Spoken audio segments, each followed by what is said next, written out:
Install Android 10 on Oukitel U23 via LineageOS 17.1 GSI Treble ROM. Please check the description for important notes and all the download links. First download ROM and GApps packages, then transfer the downloaded files to the phone storage, link is in the description below. Step 2. Boot your device into TWRP recovery. Once in TWRP, click on Wipe, Advanced Wipe, and select the check boxes, as shown in the image, excluding internal storage. Step 4. Swipe the button to wipe the device. Step 5. Go back to the recovery main screen, and tap on the Install button. Step 6. Navigate to the storage, and select the ROM zip file.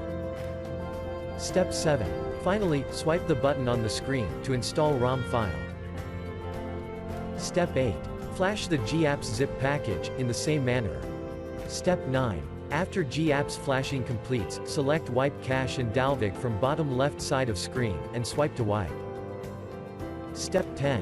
When the flashing process is complete, hit Reboot System. That's it, you have successfully installed the ROM on your device.